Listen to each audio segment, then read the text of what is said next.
Hi, I'm Kara, life coach, wife, and mom to 4 incredible and unique children.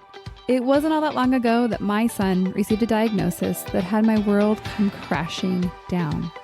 I lacked the ability to see past the circumstances, which felt impossible, and the dreams I once had for my life and family felt destroyed.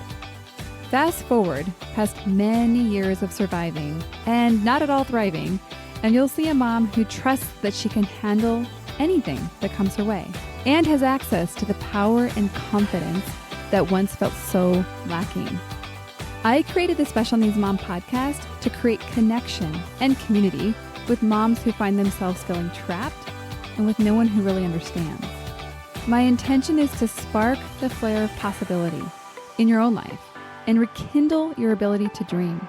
This isn't a podcast about your special needs child. This is a podcast about you. If you are a mom who feels anxious, alone, or stuck, then you are in the right place. Welcome. Hello and welcome to the Special Needs Mom podcast. I'm so glad you're here. And as I record this episode, I am finding myself so grateful for this particular day where it's just beautiful, which is for me, helping me orient to some things to be grateful for. I went on a walk this morning and it was really clear. And if I walk to the top of the hill by my house, I can see the ocean, which is pretty cool. It's pretty far away, but I could see it on a clear day.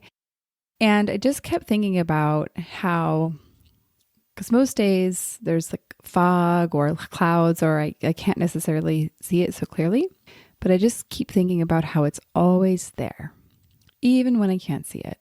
And for me, it just was kind of a metaphor for life of just good reminders. Even when we can't see the good or the hope or whatever it is that's out there that we're desperate for, it's often there.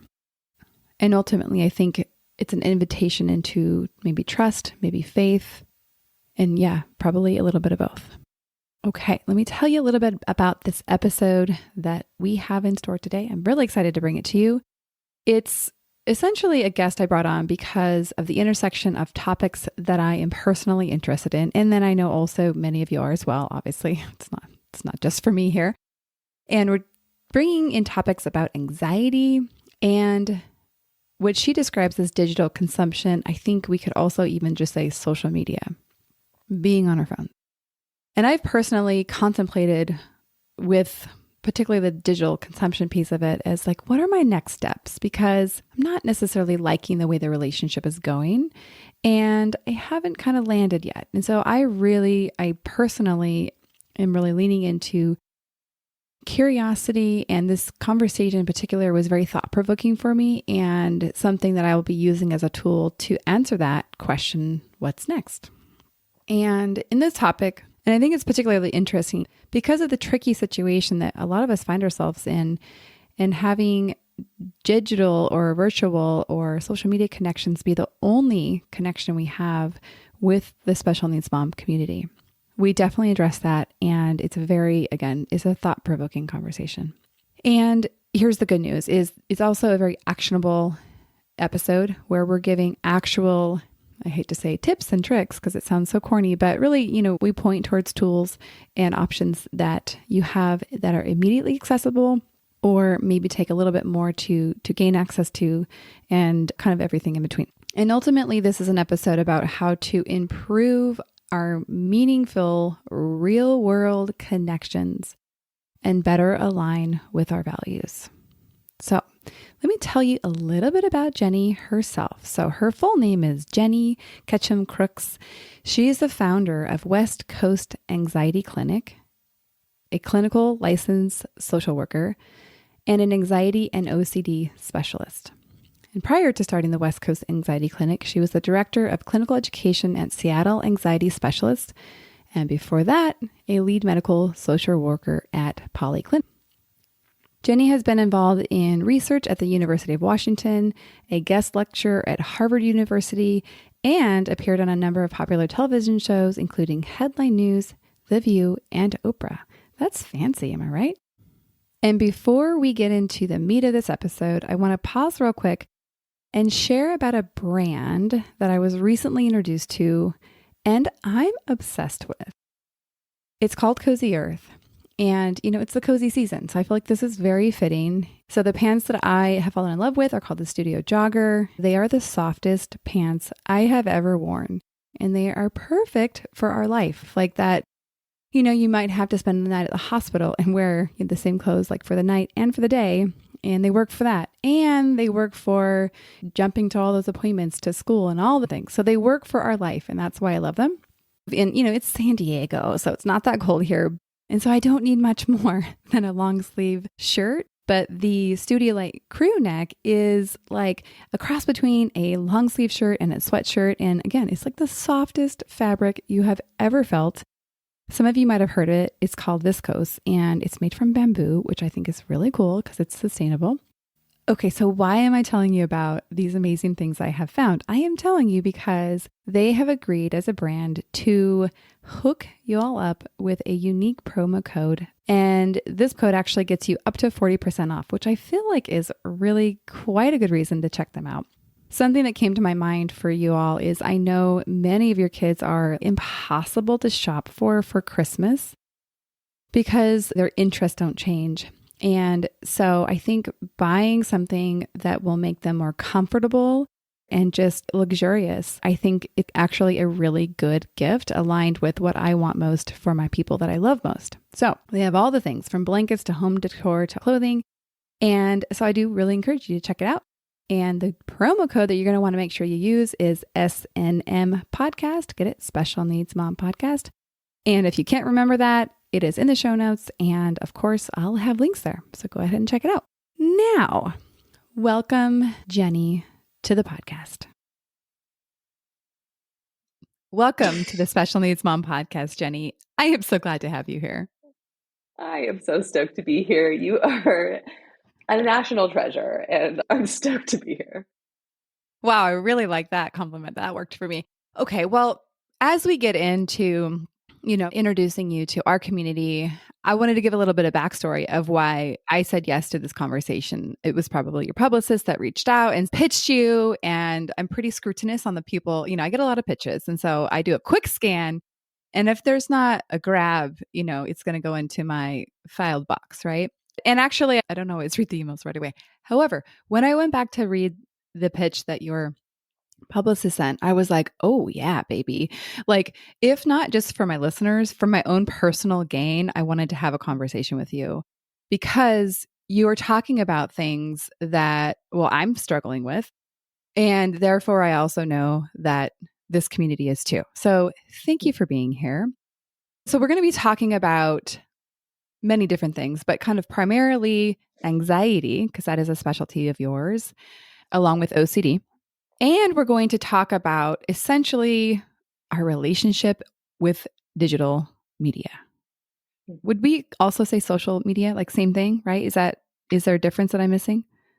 No, I think digital media encompasses pretty much everything that we can do with the beautiful shiny rectangle that usually lives within 4 feet of us at all times. The beautiful shiny rectangle. That's such a good description. Well, as we get started, I wanted to see if you would share actually your personal backstory, like a little bit more about you as a human being, as a mom, and why you feel compelled to have this conversation and ultimately to write an entire book about it. A little bit of my backstory. It's always interesting to try and capture 41 years of life. Like, how did we get here? And I noticed this habit of selecting certain things that suggest that that's why we got here. But I also want to make space for the idea that, like, I have no idea how I got here. And I have no idea if the story that I'm going to tell you is the reason why, but they're the meaningful points in my life, right? So my first career as an adult was in the adult business. And I was in the adult business for 8 years. I did very well. It was in the before times. Twitter was just starting towards the end of my career, and smartphones were just sort of coming into our lives, right? Like, the access to pornography was pretty limited to like a home setting. I was there before a big shift had happened. Yeah. And I got out of the adult industry by getting onto a rehab show on TV. This is called Sex Rehab with Dr. Drew.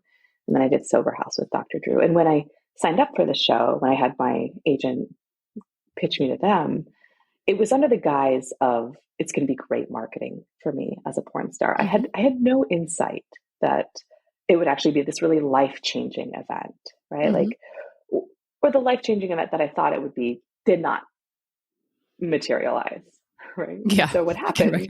Yeah. Yeah. I got into rehab. They didn't do a cocktail hour. It was for sex. So I figured we could still have cocktails. I was very wrong. And what happened is that I made this really small change and I started using the name Jennie instead of my porn name. And having a name that wasn't what I had thought really sort of opened the door to me seeing this whole different life. Mm-hmm. And then sobriety also made it so that all of my feelings came on, and that was a very uncomfortable place to be. And then once I had feelings, it was very hard to imagine going back to my life in pornography. And so I ended up quitting. And I was fortunate enough to have VH1 pay for a number of months of therapy for me, which, I mean, they helped open a big box of like messy things. And so thankfully they were willing to they were like, oh, maybe we have some duty to like support this person in their change process. And they continued to do so. And then the therapist and the psychiatrist that I worked with, they continued to see me pro bono for like 2 years after I left. And so I had the incredible good fortune of coming in touch with these mental health professionals that were so generous and that recognized I needed help, but I didn't have the resources to make that happen myself. Yeah. So that's like that transitional piece. And in getting that support, I was able to identify values and new goals and a new professional world that would be meaningful and nourish me. And I decided to become a therapist. And so, fast forward in private practice, and I start to notice that a lot of my clients are using their smartphone in this sort of like eject button kind of way, right? So I'm an anxiety specialist, an OCD specialist. And for a lot of us who suffer with anxiety or with OCD, we'll have these little safety behaviors that we do to make us feel safe or less anxious, right? And society kind of reinforces these ideas like, oh, just do some deep breathing. You shouldn't feel anxious, or just say positive things to yourself. That'll help. But what it does is it doesn't help. It actually keeps us anxious over the long term, right? So I saw a lot of my clients using their phones or tablets, just any sort of device to escape, right? Get into an elevator, don't know what to say to your colleague, look at your phone. Standing at the bus stop, waiting for the bus, nervous about how long the bus is going to be there. Refresh, waiting for an email, feeling like, oh, I didn't do a good job, refresh, right? Like all of these ways of trying to quiet that anxious mind using these devices. So I noticed that. And for most of my clients, we put them on like a nutritional smartphone plan. Like, let's look at your behavior with this and figure out what's actually nourishing. And then let's look at your behavior and figure out what is just like sucking the life out of you. Like, what do you do and then stop doing and then feel like so drained, right? So that was a piece. And then there was this other piece where my oldest daughter, Elsie, she's just like the brightest little star in the sky. I love her so much. She was at that wonderful stage where she's starting to like cruise along coffee tables. And it was Super Bowl Sunday. We had people over and she's standing on the coffee table, sort of like cruising along. And I have one of these errant thoughts about Snooki from the Jersey Shore, as one does when one is just sitting and thinking things. And so I followed that thought into my phone, right? And if you follow that, then you're going to follow other thoughts. And pretty soon I'm in this like deep dive on the Jersey Shore. Like we're learning about their net worth. We're learning who's in jail. We're like, we're really going for it. Really going for it. Yeah, like we know an inappropriate amount about these people's lives, and then suddenly people start clapping, And I'm Mm. like, oh, football must have happened. But I look up and what had happened is Elsie had taken her first step Oh. and I missed it because I was in this place of the bottomless hole that is the internet. And that is my curiosity, right? And so it had me sort of really reconceptualize how we're using smartphones and how this technology is happening in our lives, away from this idea that it is like a pathological thing, right? Like it's not just that we're avoiding stuff that's hard. It's also that we're going on autopilot because that's what brains do. And we're getting sucked into the thing that is designed to suck you into it. And so kind of naturally I started thinking, well, there has to be some sort of like evidence-based way to treat this. I saw some books, but nothing that really resonated with me personally. And so I put together a book and a program to take like 30 consecutive days of steps toward a healthier relationship with your phone. And that's how Look Up was born. I really love, I mean, I'm all about, through my coach lens, I'm all about relationships and not just like relationships with people, but relationships we have with everything. I define a relationship as just how we think about something. And so I like that it's flexible, as it doesn't say no phone, it says your relationship to it, and changing that. Cause I think it just kind of creates a bigger possibility than this black and white thinking. And thank you for sharing your story. I find it deeply fascinating. I have so many more questions, but probably not on topic for the day. And of course, there's so many interests I have, but I want to kind of isolate several of them and start with anxiety. Because anxiety is something that I personally have had all my life, and it really has been fanned into flame given the life circumstances I have around my son. And I think being a mom, right? And so, start, if you will, about defining one for us anxiety, because I think it's like, let's just make sure we're all talking about the same thing. But also, if you would distinguish between what's described as clinical anxiety and anxiety that would not be considered clinical. Yeah, you bet. So I want to start by talking about the two really important distinctions, right? There's fear and then there's anxiety. And both are totally normal, natural, healthy human processes that happen inside of our bodies, right? We define fear as the emotional response that happens when we are experiencing a present threat. You're in the ocean, you are being attacked by a shark, right? Fear is going to show Terror. up. Terror. And that fear, that terror is going to elicit some sort of action out of you, right? Emotion, right? It's designed to elicit motion, right? So you're going to punch the shark in the face. You're going to swim as fast as you can, right? That's that like fight. You're going to swim as fast as you can back to the beach, screaming shark to get everybody out of the water, right? That's that flight. I don't know that playing dead or complimenting the shark will work in that scenario. But those are two other really common responses when we experience fear, right? Just please or appease, like, let me just make this stop, right? Anxiety is different because it is a constellation of symptoms that happen when we are anticipating a threat, right? So anxiety is what you feel when you are on the beach thinking about sharks that may or may not be swimming in the water, right? Anxiety is often triggered by uncertainty. And uncertainty is really just the presence of possibilities. I think Rollo May said something like that. And that's all that anxiety is. Anxiety is there. You have many choices. Which one will you choose? Right? Like it's like, oh goodness. Well, you have, it's string theory. You have every possible future available to you. And depending on how you manage that process, you will likely have different outcomes, but also different experience, right? So if you are locked into trying to find the right solution, like I got to make the right choice, there's a good chance that you're going to experience a lot of distress because there just really isn't a right choice most of the time, right? If you're trying to avoid mistakes, you're probably going to experience a lot of distress. If you're just trying to like plan out the week and you listen to that and like throw your week up on the calendar and you're like, oh, it's going to be nuts, but we have our plan, right? That's actually a really helpful way to navigate anxiety, right? And so anxiety is also this thing that is designed to elicit motion. And when we listen to it, when we can treat it sort of like an uncomfortable and like, I don't know, I don't want to say inappropriate, but like I think of my Grandma Nancy.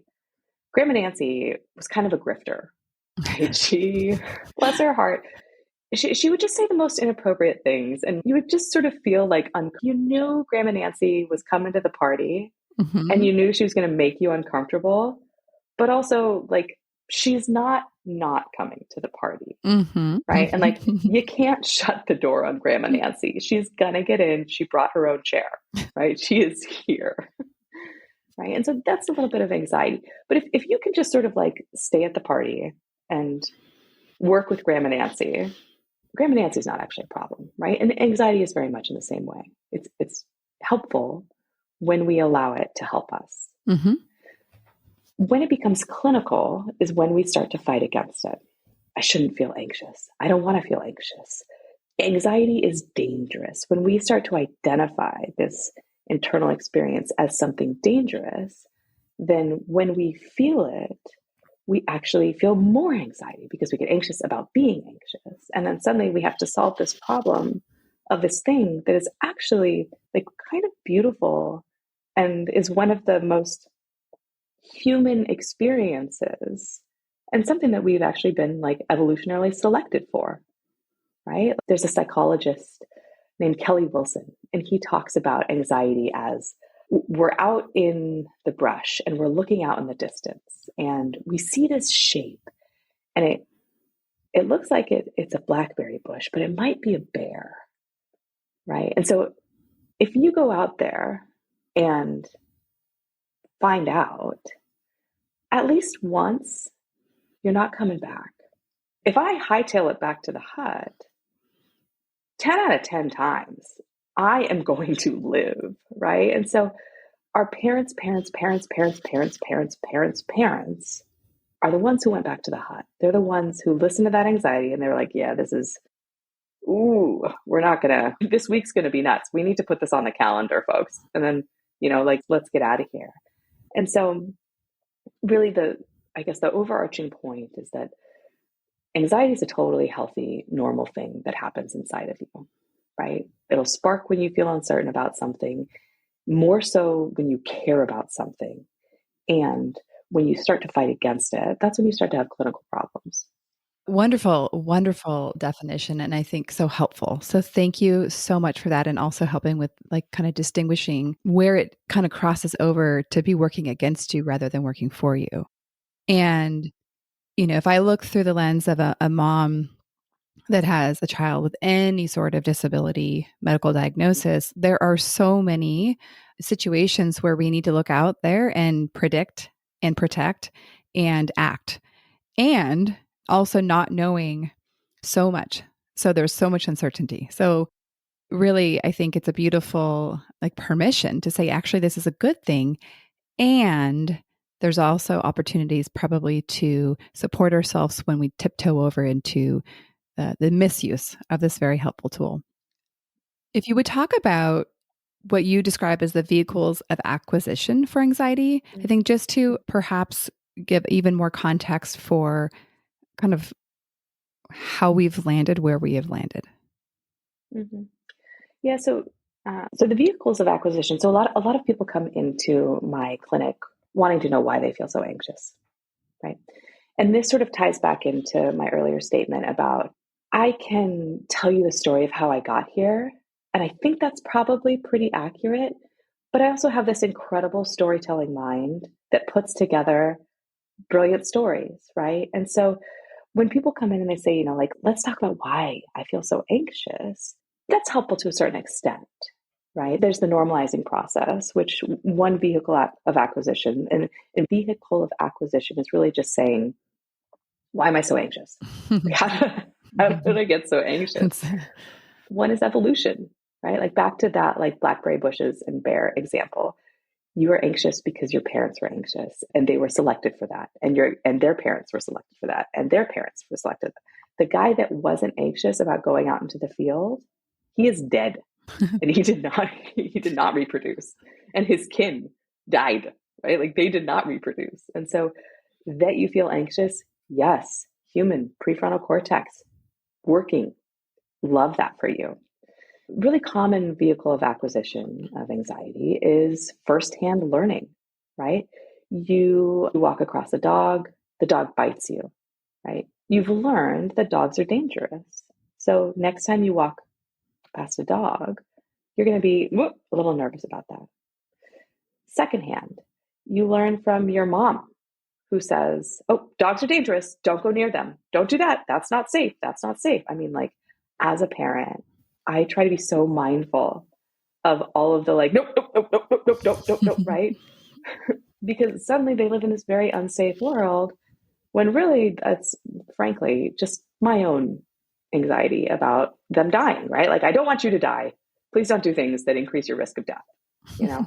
But I don't know that like my daughter going down the stairs last night for Halloween actually increases. There is a fall risk. She's also 2.5.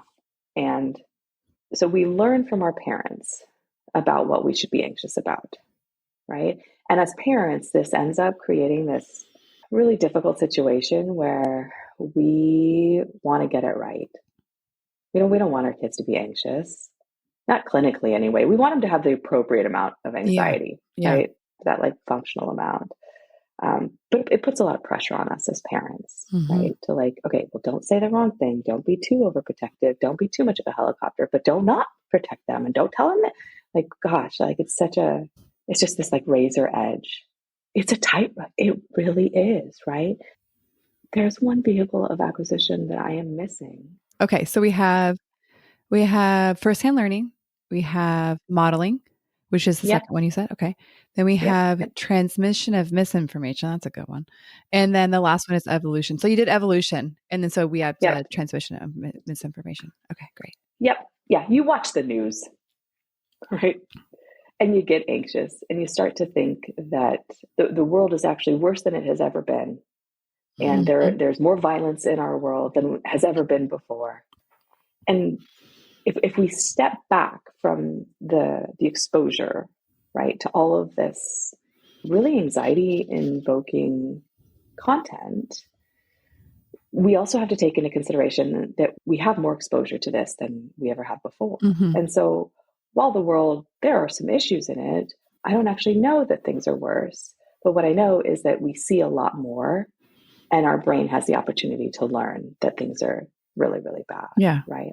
So it's a hard thing to tease out. But I think what ends up happening in a clinical setting is that we are these complex beings and we feel anxious because of all of these things. Right. And so it can be sort of tricky to try and whittle it down to one single, this is why I feel this way. And doing so might actually be a safety behavior that, like, if I could just figure out why I'm anxious, I can stop that thing from happening. But the simple fact is that you're a human. You'll learn stuff. And that anxiety is in you for a reason that's actually quite helpful. Until it's not helpful because of the dysfunction of it, right? And so what would be the perhaps signs or cues that one might notice to suggest that it's time for them to seek out a professional such as yourself? It's a great question. I think we live in a society that tells us that we shouldn't feel anxious. Yeah. So if you feel anxious, that is not actually a sign that you need clinical help. That is a sign that you're a human. If you feel anxious and you're fighting against it, if you find that you're avoiding things that are really, really important, right?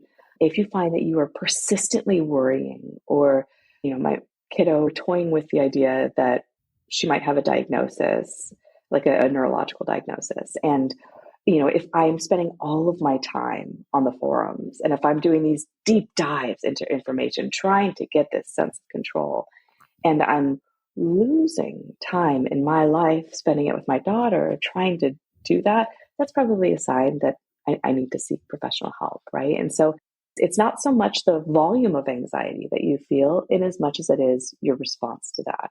So are you fighting against it? Are the things that you're doing to fight against it getting in the way of you living a rich and meaningful life? And are you using a bunch of little coping strategies as a way to deal with anxiety? Because if that's the case, it's probably time to see a professional. And in seeking a professional or treatment, I think that's kind of synonymous. And what I want to acknowledge is that for a variety of reasons for this community, I would say treatment is somewhat inaccessible. So due to a financial constraint, probably more so due to a constraint where it just may not, like, if your child's in the hospital, it's very difficult to schedule and maintain a schedule for, an appointment. And so what I want to give our listeners is perhaps places to look that is accessible. And I guess I want to add to also from the coaching perspective, not as a clinical diagnostician, but as somebody who supports people with managing their minds, managing their relationship to things, and making these observations and shifting a lot of times from judgment to kindness, compassion, and curiosity. So, which is, kind of a different side of a coin in terms of how you might approach it, or maybe somewhat similar. So what would you say would be things that you can think of that if someone can't get, and let's just say make an appointment with you, that might be something that you would suggest that they seek? So if you can't make an appointment with me, my understanding is that your life is literally booked wall to wall. So I do all of my work remote, specifically because I work with populations that have either a really hard time getting out of the house or whose primary anxieties involve things that we can actually activate and work on in the house. And so working in a remote setting allows me to come into your life wherever you are, and all you have to do is be able to set aside an hour, right? And so if you're in a place where you can't set aside an hour, oh, babe, like things are hard for you right now. And so I just want to acknowledge that, like, that is a lot, right? Like your life is so booked that you can't set aside an hour for yourself. That's really tough. I think it can be helpful to have different ways to get the message, which I think is really what we're touching on here, right? Yeah, exactly. One, in some cases, therapists do work in shorter time spans, right? So maybe it's not for 45 minutes, maybe it's for 15 minutes, maybe it's for 30 minutes, maybe it's just a breath, maybe it's virtual. If therapy is not an option for you, there's some really great books out there that fit in your purse or your bag or whatever you're toting around. I don't know. I want to make judgments there, but there's some really great evidence-based books that are sort of workbooky in nature and can be beautiful supportive structures to put in your life that are accessible and affordable, and you can dip into them whenever you can and then dip out of them whenever you can. There are two that come to mind. I'd love to share them with your audience. Kristin Neff. I have a dream of getting her on my podcast. Her book's right over there. Everyone has that dream guest. I'm like, that's her. Yeah. Anyhow, continue on. Totally. I applied to study with her at University of Austin. Didn't get in, but same. I'm like, oh man, like love her work. Kristin Neff has a really lovely book on self-compassion. And there are some practices in it. It's not necessarily a workbook, but it's a really helpful lens to start to view your life through, which has this amazing ripple effect throughout your behavior. She also has a website, selfcompassion.org. And that website has a lot of really great resources, really great meditations. And I know a lot of my clients that I work with, I put almost all of my clients on some sort of Kristin Neff diet as well, right? We're like, we just need more Kristin Neff in our life. Yes, we do. And she has some really great meditations. And something that a lot of clients will say as we start to explore this is, I don't have time for a meditation. Fortunately, Kristin has overcome that. And she has a 5-minute meditation, right? So there's a good chance you do have a time for a 5-minute meditation. And if we, and I say this with no judgment because my hours are high too, right? If we look at your smartphone use and the hours that you're spending there, I would bet we could reduce it by 5 minutes to get you into a self-compassion break with Kristin Neff. I bet we could do that. I bet we could do that. 100%. I definitely back that. And I think here's the tricky thing is that an anxious mind is going to tell you you don't have time to stop.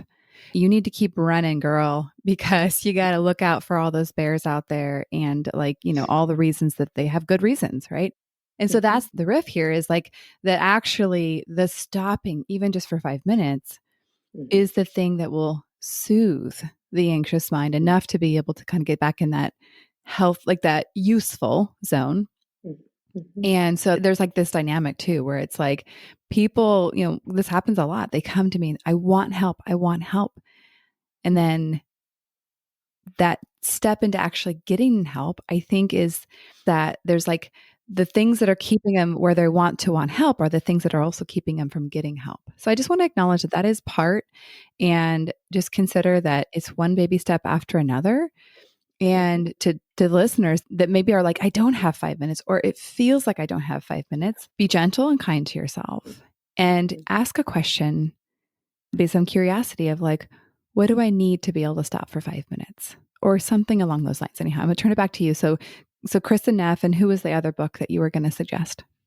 Well, I want to touch on that just a bit Oh, more, go ahead. right? Because I love this idea that not everything you think is true, which is really like at its core what I think you're tapping into. Like our very anxious mind will say, "Nope, no time in the day, no time in the life, like go, go, go, go, go, go, go," right? It's that feeling when you're sitting in traffic and you know you're going to be 5 minutes late and you are like rushing to be there inside your body, but Yes. actually Yeah. you are sitting in traffic, like you were going nowhere, sister, right? So like it is that. And when we can see our storytelling mind for what it is, Mm-hmm. which is this Mm-hmm. like really thought, I call her Brenda. She does lots of work. She's She very has the busy. most, she's very busy. She is kind of an unhelpful secretary. Like she files things, but she loses a lot of things and she's like working in off hours and there's like no like labor regulations. She's like, I shouldn't be working now. And I'm like, but it's like literally the middle of the day. But then 3 a.m. she's like, we're working hard. And I'm like, you need to go to bed. Like, what are we doing, Brenda? Right. So sometimes Brenda tells me stuff that like is not particularly helpful or accurate, right? But she's always talking, right? And Yeah. so I love that you if named you her, by the have, way. I'm like, I think I might do this. Brenda. I That's love it. I great. have I have almost all of my clients name their mind, right? Because I it can love be really that. helpful to be like, oh, thank you, Brenda, right? Like I love it. Yeah. yeah, I know you, I know your Mm-hmm. stories. It's like it's classic Brenda. She's like, we don't have time today, and I'm like, Brenda, babe, thank you. Like, thank you for that input. Let's look at our schedule and see if we can create some space for this. And so I love the idea of embracing the possibility that maybe you do have time. Mm-hmm. Maybe your Brenda is just stuck in traffic and really concerned about getting to the place on time and like yelling at you, right? I also, with my clients who are like, I don't have time, like those are the clients that need it the most. Yeah. Mm-hmm. And I usually hesitate to say that to them until we have good rapport, at which point I'm like, yo, I know you think that. And I hear that thought and I see how big that thought is in your head. And also, don't believe everything you think. Keep it in your experience and see what your experience has to say, right? Yeah. If I look at my calendar today, my experience says I've got at least 5 minutes to do a Kristen Neff self compassion meditation. I've got that. And that's where it starts. Mm-hmm. Another great workbook that I am just such a fan of is by a psychologist named Steve Hayes. So, Steve Hayes and Kelly Wilson, the Blackberry Bushes and Bear psychologists, they are the creators of acceptance and commitment therapy. And Steve Hayes' workbook is called Get Out of Your Mind and Into Your Life. And it's just this beautiful values based approach to creating long term sustainable change. And it's framed around this idea of flexibility, Mm-hmm. right? Like when we're in traffic and we got to get there, we got to get there, we got to get there. And Brenda's shouting all of her obscenities, which she says some really inappropriate things. That is just not a flexible way to live, right? Like Yeah. flexibility involves a lot of pivots. And it's like, okay, well, the pivot from there is like, oh, well, we are here. Like maybe I throw on a podcast and just like listen to a podcast.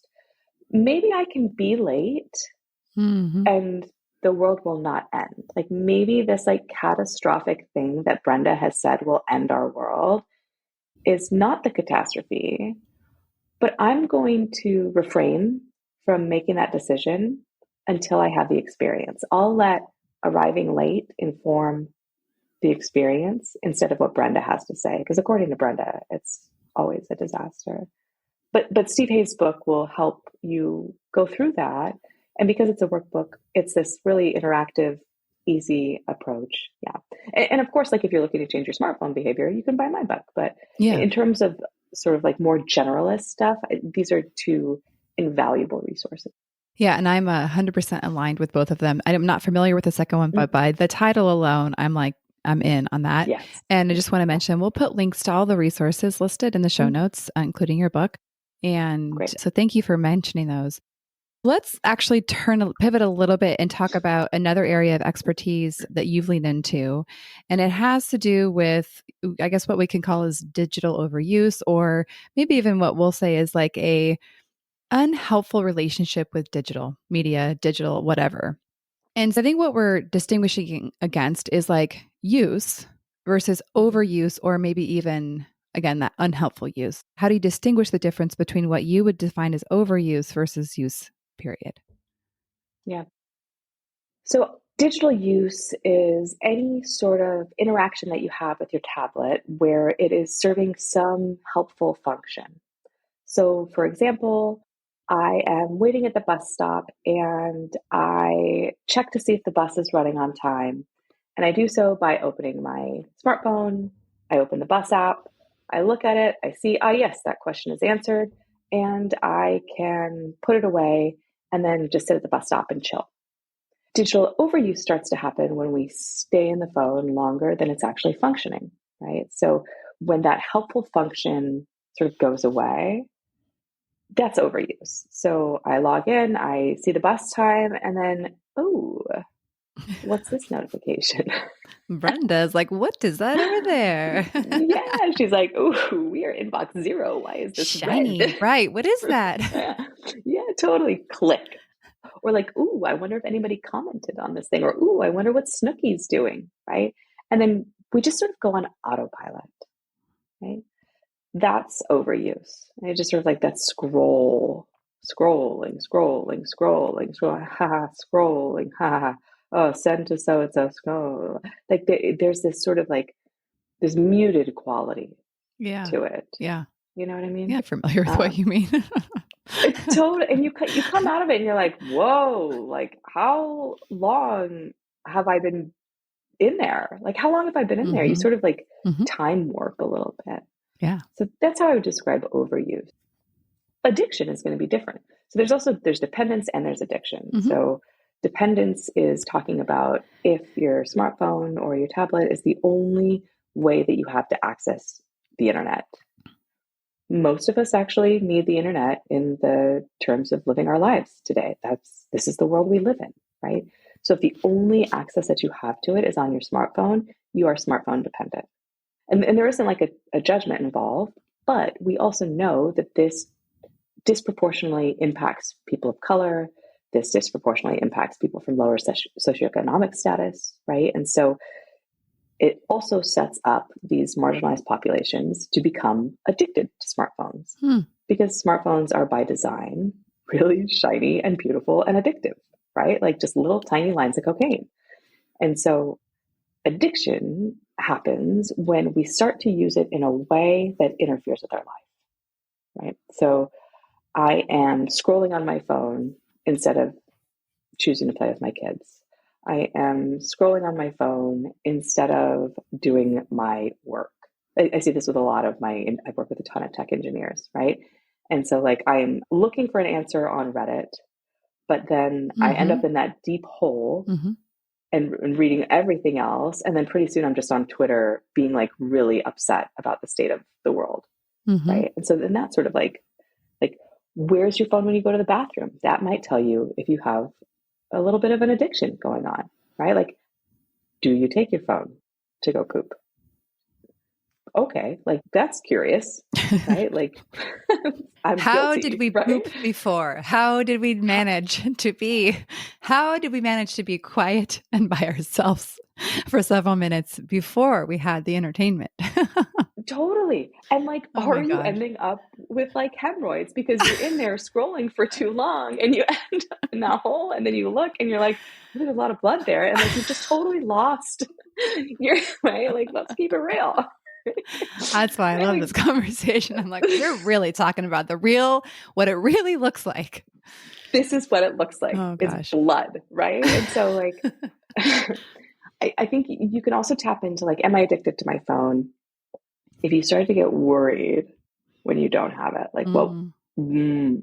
you know, or if you just do a little check-in right now, like, how close is your phone to you? Like, mine is right here. Yep, We that's it, both, right. for those not seeing, obviously, all of you, we both picked up our phones and showed each other. Like it's within like inches of us. Yeah, it is always within arm's reach, right? Yeah. Like, that's so curious. Yeah. That's so curious. If that were a bottle of Jack Daniels, people would be concerned. if I took Jack Daniels into the bathroom, I will still because I'm a sober person and like I can own that we had a little bit of a Jack Daniels in the bathroom problem.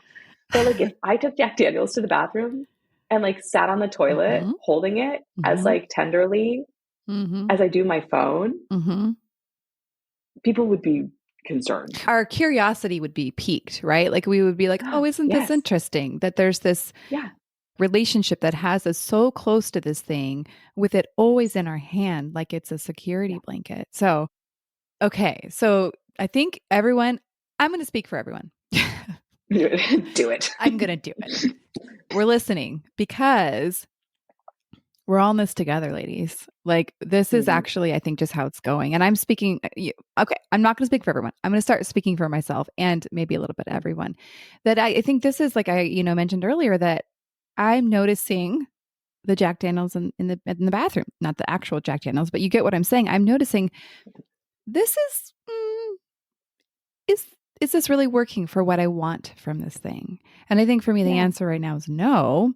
But right now, it's kind of like, okay, well, like, well, there is something I want and need, and there is connection. So here's I want to move to really acknowledging that for many of our community, for many reasons, isolation is huge. So not just physical. There's physical isolation because the mechanics of being a parent to these children mean that it's actually very hard to sometimes leave the house, very hard to gather with people.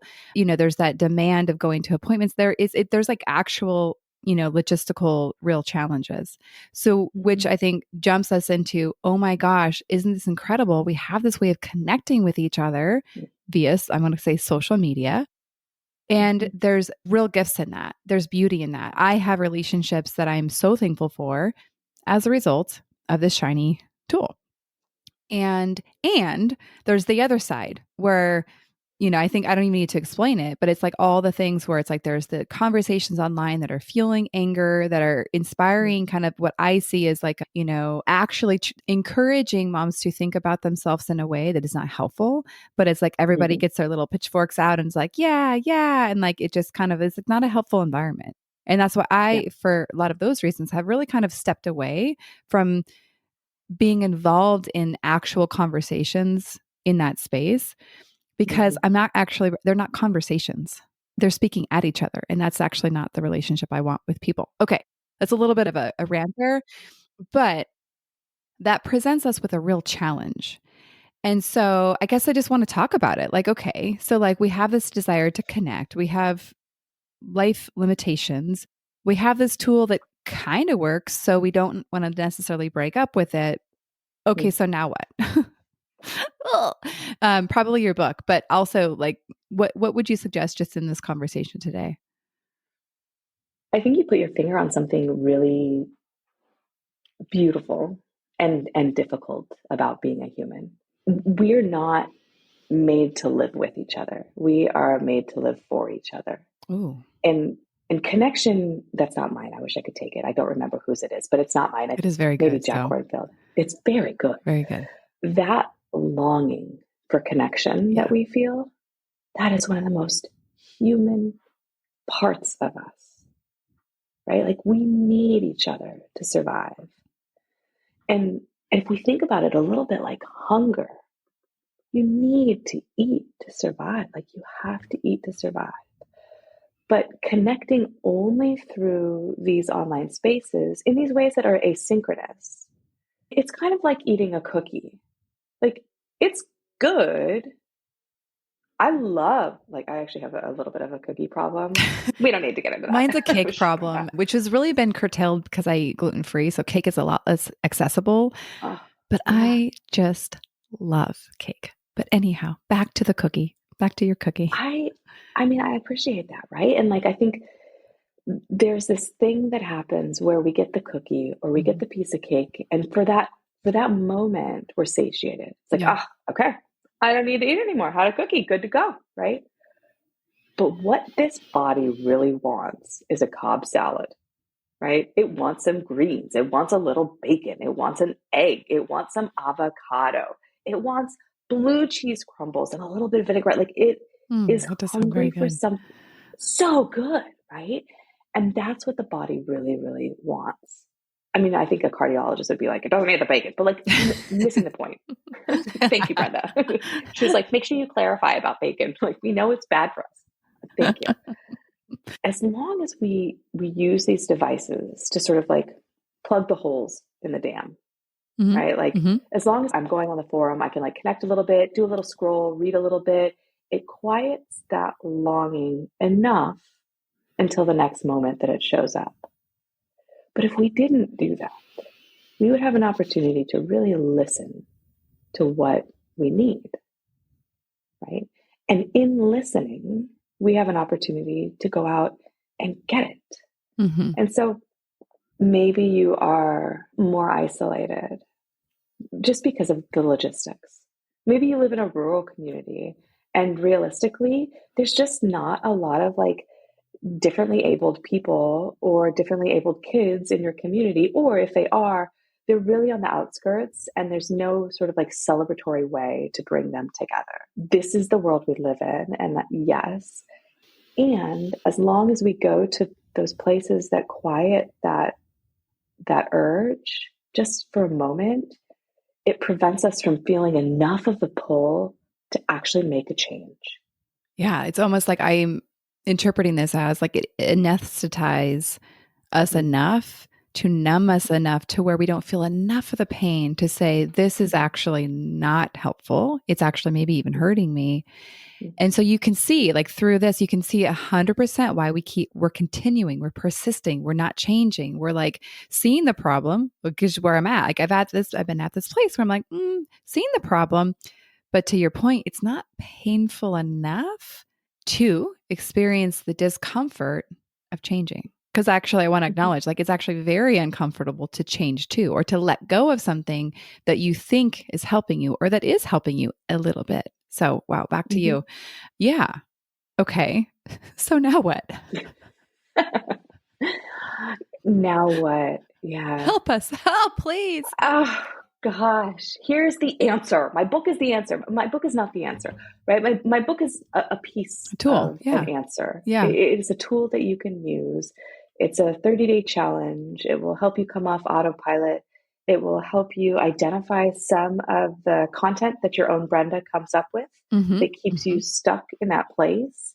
It'll help you learn to sit with some of the discomfort, and it'll help you clarify your values. So what are the North Stars in my sky that I want my life to move toward, right? And what are steps that I can actually take toward them? And so that's really what the challenge is about. It involves some reduction of phone use. It goes from deciding when I'm not going to use my phone to deciding when I'm going to use my phone.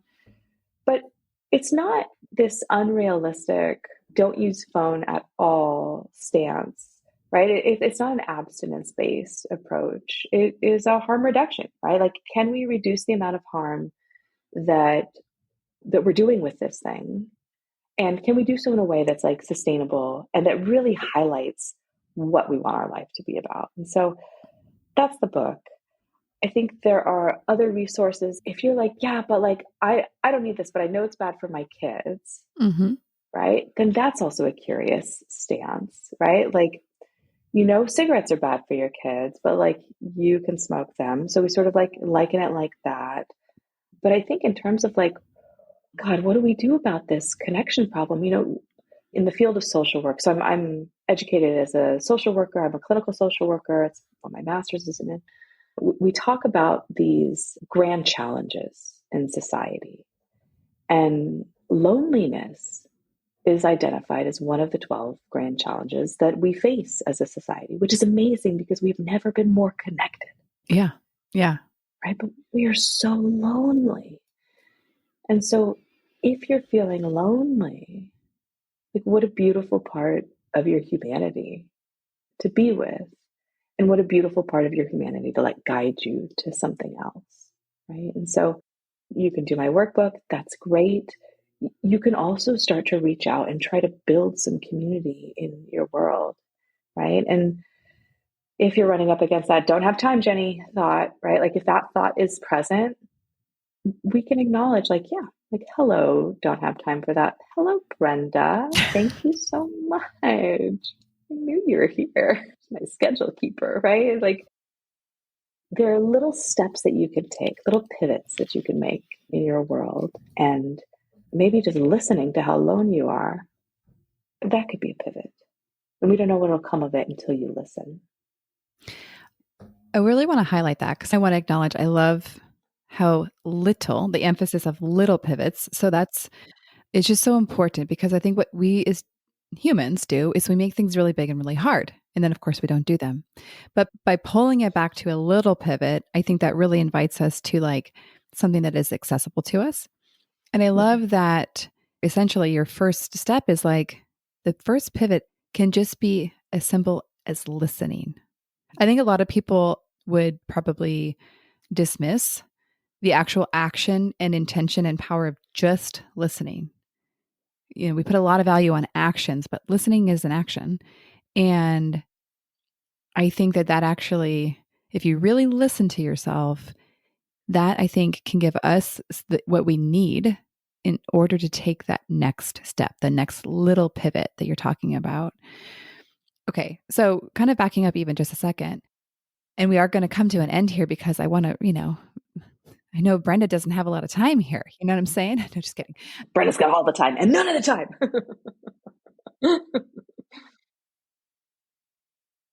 Okay, so I'm sure that the minds of this community are intrigued with curiosity and hopefully some desire.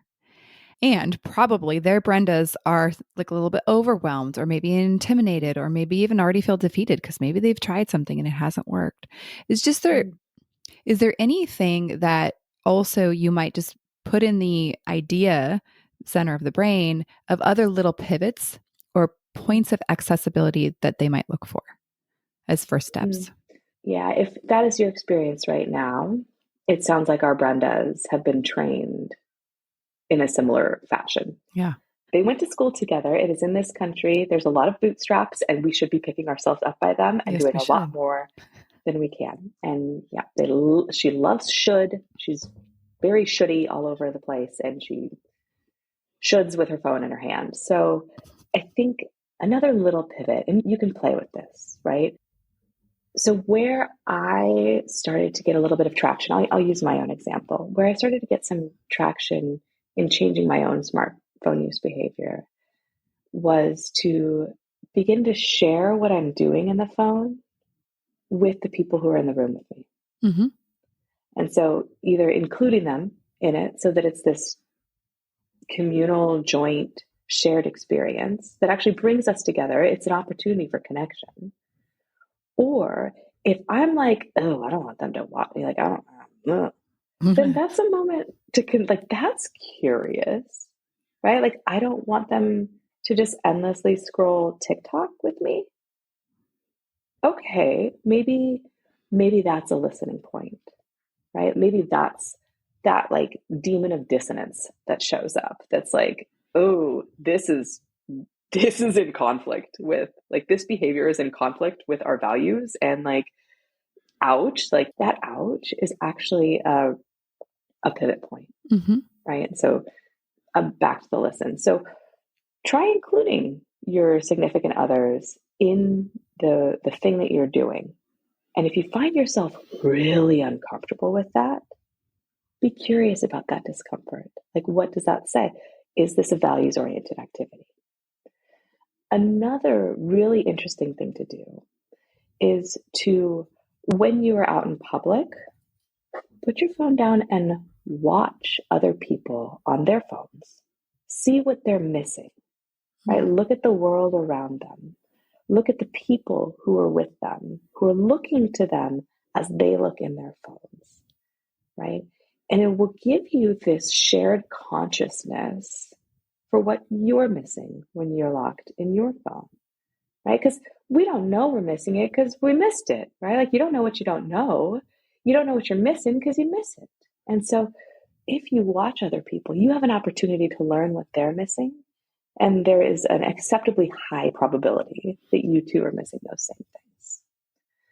I think the third thing, there's just a little pivot that you can play with is, and this is very specific for parents. And so if you are a caregiver, this can also apply to you, right? Whether you're a parent or not, would be your guardian.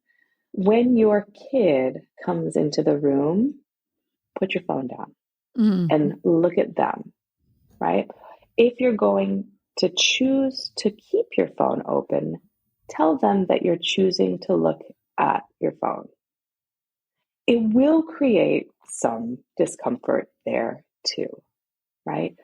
But I want to invite this idea that they already know you're choosing your phone, right? But you don't, because you're on autopilot.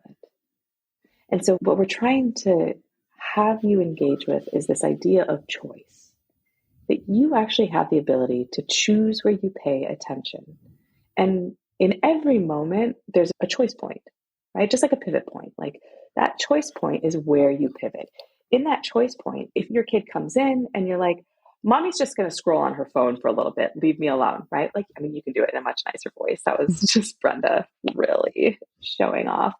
Your kid comes in, you say, yeah, mommy's just going to like scroll on my phone for a little bit more, and then I'll be with you. That gives you an opportunity to really engage with the fact that you're choosing to scroll on your phone over hang out with your kid, right? And we want you to get to feel the consequences of the choices that we're making. They might be uncomfortable. There's a good chance they are. But that discomfort, again, is something that is going to provide the motivation and the oomph that you need to make the next change, whatever that next change is. Well, Right? I'll interject and say, like, really what it's acknowledging is that you're inside of a choice. And the way you said it that second time there is really acknowledging, like, it doesn't necessarily mean it's wrong or bad. It's really just owning what you're choosing. Because when we recognize we are at cause of what we are doing and creating, we then can see, oh, we actually have other options. We're choosing to do this thing, not through judgment, but like through curiosity. Is this really what we want to be choosing? And so I really love that. And I guess what I just really want to emphasize is that I think what you're suggesting is certainly not through the lens of critique and judgment. Yeah. It's through the lens of curiosity and really kind of leaning into what's happening for you in the moment that you're choosing your phone over something else that you also really, really maybe even value more than the thing you're actually doing. So it, like you said, creates this cognitive dissonance where you're like, oh, interesting. I actually value this human being more than anything else on earth. And I'm paying attention to, a dog video instead. I mean, they are funny. You have to give them credit for that, the dog videos. Look, they're hilarious. I have a problem right now with the like art, like us, like BFF videos that are like, this is what we'll be like in like 60 years, like as best friends. Like, I'm really into those right now. I And haven't so even seen them. Oh, bummer. I'll Now I send you have one. well, now we know what I'll do after this call. Just kidding. Yes. Yeah, but I love this idea that like this is an opportunity to really show up with non-judgment, Yeah. right? And it is an opportunity to show up with curiosity and compassion, because if your kid comes into the room and you look up and you acknowledge them and you're like, mom's just gonna zone out for a few more minutes looking at these dog videos, right? what a gift you just gave your kid, right? Because now they know exactly what you're doing in that phone. They know exactly what you're choosing to look at. And they're not going to have as much space to just make up some story about why you're looking at your phone instead of why you're paying attention to them. And it opens the door to it being an active conversation like, oh, what are you looking at, mommy? And then maybe that's a moment for sharing, like, oh, look at this silly dog video that I saw. Maybe you're looking at something that you don't want them to see, right? Or an email, like I'm just wrapping up an email. And as soon as I'm done with this, we're going to play, we're going to read, or whatever it is that we're going to do, right? But it offers this really beautiful moment of acknowledgement for you to check in with yourself about like, what are my values in this moment, right? Like, do I want to zone out for a little bit? Like, because that's okay. Mm-hmm. Like, life is really hard. Life is really hard. And living in these skin suits with Brenda, like, and there's a lot of chemistry happening in here. Like, is this like weird science experiment where like I feel like I'm on a roller coaster, but actually I'm sitting on a podcast, right? Like, stuff gets weird in the skin suit, and like that can be really hard. And so sometimes, fine, you want to zone out for a little bit, okay, make it an active choice, Mm-hmm. and make it one that actually aligns with something you care about. Like, I need a little downtime, and maybe this is how I define downtime. If so, like maybe we work on like expanding that repertoire of behavior. But if this is where it starts, is you acknowledging that this is actually downtime for you, maybe that's where it starts. And my sense is that the more active you are in your choices, the more mindful you are in your behavior, the less you're going to be doing that doom scrolling, because your brain is going to be making these active choices. And there's a good chance that like at the bottom of that doom scroll is not a value. It's just more doom scroll, right? Mm-hmm. Like that's Mm-hmm. what's at the bottom of that. Oh gosh, so good. And honestly, like my little coach brain is just like so into this conversation because, through the lens of coaching, where I'm all about being in choice and recognizing actually that we have choice because many of us don't. So I'm going to stop there. Otherwise, this will turn into like a 2-hour podcast. And I almost said Brenda. No, Jennie and Brenda. She's here too. Yeah. Thanks for both of you because, both of you, you're doing your very best. And I want to acknowledge, I love, again, having the playful relationship with all of the parts of you, because I think that's what we as human beings, all of us, wants to be loved and accepted. And I love that you've modeled that so well. And we do need to bring this conversation to a close. I want to invite you, if there's any last thought or leaving comment that you have, I would just invite you to share with our listeners. And also, how can they connect with you and learn more about perhaps your book or anything else that you have to offer? Yeah, I think a parting thought is that, we are all in this together. And it is hard for all of us at different times, but in very similar ways. And it is in that difficulty that we can come together and find a tremendous amount of joy and meaning and purpose. And so if it's hard for you right now, that's okay. That's okay. There are communities and people and a person that you can stand across from in the mirror that can show up and love you in the most generous and compassionate way possible. Yeah, I get emotional just thinking about it. Mm-hmm. Okay, so if you want to connect with me, it sounds so weird to say, but you can connect with me on Instagram. That's great. That's it. I actually have started making videos of Brenda, so you will get to That'd be meet fun. Brenda. I got it. It's a lot. My husband's like, "What are you doing in there?" And I'm like, "Nothing." only, only one of us can talk to him at a time. Yeah, so you can connect with me on Instagram. I'm at Becoming Jennie, and you can look up. It's a 30-day path to digital minimalism and real life maximalism. You can buy that on Amazon.